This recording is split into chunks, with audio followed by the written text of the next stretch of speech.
25-26 বছর আগে গুরু আমায় একটি দীক্ষা হয়তো দিতে এলেন বটে, তার অসাধারণ ব্যাখ্যাটা আজও অন্তরে বেজে আছে। সে সমস্ত গুরুরা যারা দীক্ষিত দিয়েছেন, তারা যে দীক্ষাগুলো আমাদের হয়তো কানের মধ্যে একটি বীজমন্তর, সেটি হয়তো নির্ভর করে আমাদের সত্যের মাঝে দিয়ে যায়। আর সময় ক্ষেত্রে যারা গুরু ছিলেন, তারা কিছু না কিছু দেখতেন বটে, কারণ তাদের হয়তো সময় তারা, আজকে আমরা উজালার মাঝে আছি, এত আলো বাতাস সমস্ত কিছু হয়তো আজকে আমরা মানে এক একটা কিছু প্রকল্প, এক একটা জিনিস পেয়ে গেছি। আগে গাছের তলায় আমরা বসবাস, কখনো দেখবেন গরমকাল হলে হয়তো বাইরে, ঘরের বাইরে এসে আমরা বিশ্রাম নিতাম, নিদ্রা নিতাম, রাত গড়িয়ে যেত। সবাই ক্ষেত্রে এগুলো জীবনে একটা কাহিনী ছিল হয়তো। কিন্তু আজকে আমরা বিচলি পাওয়ার পর আমরা ভেবেছি আমরা প্রকৃতিতে অনেক কিছু পেয়ে গেছি, কিন্তু সে সমস্ত গুরুরা যারা দীক্ষা দিয়ে গেছেন সময় ক্ষেত্রে, তারা অসাধারণ ব্যাখ্যা হয়তো বলেছে, আর তারা অসাধারণ কিছু দেখেছিলেন। সে হারকিনের আলো নিয়ে তারা গুরুদ্বার যাচ্ছেন, কারণ গুরু ঠাকুর অনুকূলের আমি দীক্ষা সর্বপ্রথম নিই আজ থেকে 25-26 বছর আগে। তা সে সময় গুরু একটি ব্যাখ্যা আমাকে বললেন, তো আমি অসাধারণ ব্যাখ্যাটি অন্তরে আজও বেজে ওঠে। উনি যাচ্ছেন ঠাকুরের একটা আশ্রম, সেখানে বহুদূর পথ, আর সে সময় এত অট্টালিকা ছিল না, আর ভরা জঙ্গল। সে সময় রাত যখন গড়িয়ে যাচ্ছে, গুরু আস্তে আস্তে তিনি এগিয়ে যাচ্ছেন। একটা রশনি এলো, সে রশনিটা যেন গুরুকে এগিয়ে নিয়ে যাচ্ছে। গুরু একটি হারকিন নিয়ে গুরু এগিয়ে যাচ্ছে, আর পথটি যেন দেখিয়ে দিয়ে যাচ্ছে। তিনি গুরু নাম করতে করতে গুরু কিন্তু পৌঁছে গেলেন হয়তো। সময় ক্ষেত্রে গুরু এই ব্যাখ্যাটি আমায় করেছিলেন, তখন আমি গুরুর ব্যাখ্যাগুলো কণ্ঠে হয়তো নিয়েছিলাম, যে গুরু সে নির্দেশগুলো আজকে আমাদের গুরুরা দেয়। আর সময় ক্ষেত্রে গুরুদের কোনো দাবি ছিলেন না, তারা শিষ্যকে সৎকর্মের লড়াই করে দিয়ে যেতেন। সে মাথা উঁচু করে তুমি এই প্রকৃতিতে থেকো, এটা গুরুদের একটি নির্দেশ থাকতেন। তাই গুরুরা আমাদের, আজকে গুরু হয়তো দীক্ষা দেয়া হয় বটে সমাজে, কিন্তু সেক্ষেত্রে গুরুকে আমরা কিছু দান প্রদান দিলে গুরু যেন শিষ্য খুশি হয়ে ওঠে। কিন্তু সময় ক্ষেত্রে যারা দীক্ষা দিতেন বটেন, তারা এইভাবে হয়তো দীক্ষাটি কানে বীজমন্তর আজও দেওয়া হয়, কিন্তু আজকে তো সমাজে দেখবেন আরেকটি দীক্ষা চলছে, সেটা সমাজের মানুষ জানে কি দীক্ষা, এই বাংলায় কি দীক্ষা চলছে এ নিয়ে আসছি না। কিন্তু জনগণ আজকে দেখবেন দেশের মানুষ, তারা এই সমস্ত জিনিসগুলো আর গ্রহণ করে না। আর আজকে যে বাংলার হিন্দু হিন্দু করে আমরা চিৎকার করি, হিন্দু হিন্দু করে চিৎকার করে যাচ্ছি, হয়তো ধর্মের নাম করে পথে বেরোচ্ছি একটি তিলক লাগিয়ে, ছাড়ো কত বড় ধর্মীয় হয়ে গেছি।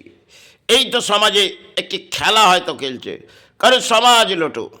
আর গুরু দীক্ষা নিয়ে আমরা বহু অসৎ কর্মের কথাগুলোও বলি, কিন্তু এগুলো বাস্তবায়িত যদি আমি আসি, এগুলো ব্যাখ্যা করা যায় না। আপনি গুরু নাম করছেন, আজকে বর্তমান সময় দেখবেন গুরু নামের মাঝেও কেউ জপ ধ্যান হয়তো করছেন বটে আজও, কিন্তু এই বাংলায় দেখবেন এগুলো সরে গেছে। আজ মনে হয় কিছুই নেই এই বাংলায়। কেন? দীক্ষা হয়তো চলে সমাজে, কিন্তু দীক্ষার সাথে যেন সন্তান অর্থ সাহারা পেয়ে যায়, এটাই একটা লজিক সমাজে। আর সেই লজিকে দেখবেন আজকে রাজ্যের মাঝে যেরকম নেতা নেত্রীরা একটি দীক্ষা সমাজকে দিচ্ছে, সেটা কি আমার ঢল লাভ, এই যেন একটি মাইকের মধ্যে আওয়াজ তুলে দিচ্ছেন। আজকে দেখবেন গুরু দীক্ষাও মাইকের মধ্যে, আর নেতারাও বসে পড়েছে, চলো দর দর খুলে ফেলেছে, আর দীক্ষা দেওয়া হবে বাংলার মানুষকে। এই ধরনের বাংলার, এই ধরনের ভারত চলছে বটে। কিন্তু এই পরিস্থিতিতে দেশের যে পরিস্থিতি আর রাজ্যের যে পরিস্থিতি, এক একটি জায়গা জ্বলে যাচ্ছে, কারণ আগুন লেগেছে রাজ্যের মাঝে। এই রাজ্যের দুরবস্থা যে ভেঙে পড়েছে, তাতে রাজ্য জাগবে না, কারণ রাজ্যের ধর্মস্থান করে আর কর্মস্থান ছড়িয়ে দিয়ে, যদি কর্মস্থান থাকতো রাজ্য হয়তো কিছু না কিছু সাহারা পেত। কিন্তু রাজ্যের ধর্মস্থান নিয়ে যিনি এসেছেন বটে রানী, সময়ক্ষেত্রে রানীরা, আমাদের কিছু মন্দির সেগুলো আজও আমাদের কাছে হৃদয়ের মধ্যে গেলে একটা হৃদয়ে লেগে যাবে। আজকে এই রানী এসে হয়তো কিছু দেবী দুর্গার দান দিলেন, আর কিছু দান রাজ্য থেকে নিয়ে জগন্নাথ মন্দির গড়ে দিলেন। এক অদ্ভুত ইতিহাস তিনি হয়তো করলেন বটে। কিন্তু এগুলো নেতা নেত্রীরা, তারা এই রাজ্যের পরিস্থিতি হয়তো এটা হাঁটবে, কলিযুগের একটা অংশের খেলা হয়তো। কিন্তু এই পরিস্থিতিতে যে গুরুরা আজকে সমাজে আসে, তারা সমাজকে জাগাবে কেন? আর তাদের দীক্ষা আর সময় ক্ষেত্রে যা গুরু দীক্ষা দিয়ে গেছেন, মানে সে দীক্ষার সাথে এই দীক্ষার কতটা পথ ভেঙে পড়েছে, কারণ পথ ভেঙে পড়েছে। আজকে দেখবেন একটি পুজো পাঠ করলে পুরোহিত ডালার দিকে দেখবে, কতটা ডালায় কি সাজানো হয়েছে, কিভাবে মায়ের সাজানো হয়েছে, ওটা আমার বসস্থানে যাবে। এই তো সমাজ, এই সমাজে যা ঘটছে। আর যিনি হয়তো সেবায় দান দিচ্ছেন, তিনিও অত্যন্ত লোভী, কারণ ধর্মের নামে তিনিও একটা কামনা করছে, যাতে মা আজ যদি 4টে টাকা তোর পেছনে ব্যয় করি মা, তাহলে 10 অঙ্কের অর্থ আমাকে দিয়ে দিস। আর গুরুরাও যে শিষ্যকে তৈরি করছে বটে, চাও তোমাকে একটি বীজমন্ত্র দিলেও সমাজে খেলা করাও। এই তো সমাজে সময় ক্ষেত্রে গুরুরা আমাদের কিছু বুঝিয়ে গেলেন।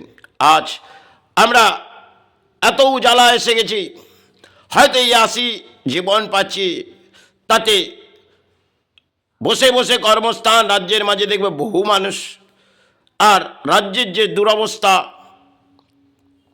সেটা তো জাগবে না, কেন রাজ্যের ধর্ম নিয়ে হিংসা বৃদ্ধি চলছে। আর ধর্ম করে এই নিয়ে তারা চিৎকার করে যাচ্ছে। জনগণ ভাবছে আমার সনাতন ধর্ম যেন জেগে উঠছে। এই তো রাজ্যের পরিস্থিতি। যাই হোক, সময় ক্ষেত্রে আমার যে গুরু কিছু ব্যাখ্যা হয়তো অসাধারণ বলেছিলেন বটে, আজ সেটা ঘটছে, এবং সে পরিস্থিতিতে বাংলা ভেঙে পড়েছে। আর গুরু আজ হয়তো তিনি স্বর্গলাভ করেছে। আমি সর্বপ্রথম ঠাকুর অনুকূলের দীক্ষা নিই, এবং সেটা আমি হয়তো পালন করতে পারিনি এখনও। গুরুচরণে আমি ক্ষমা করি, কারণ বিবাহর পরে গুরু দীক্ষা আমি হয়তো নিয়েছিলাম বটে, কিন্তু সে দীক্ষা আজও অন্তরে আমি গুরু জপ চালিয়ে যাই, এবং গুরু নির্দেশ অনুযায়ী আমার আত্মাবৃত্তি যা লাগে সেগুলোকে আমি চালিয়ে যাই। কারণ পারিশ্রমিক দেহর মধ্যে হয়তো অত্যধিক হয়, কিন্তু সেই পারিশ্রমিক দিয়ে আমি মায়ের সেবা চালাই আর গুরুর চরণ বাড়াই। এটাই তো সর্বকামনা করে আমি এসেছি মায়ের চরণে। কাল হয়তো ফিরে যাব চরণে, গুরুচরণে, মাতৃচরণে, এটাই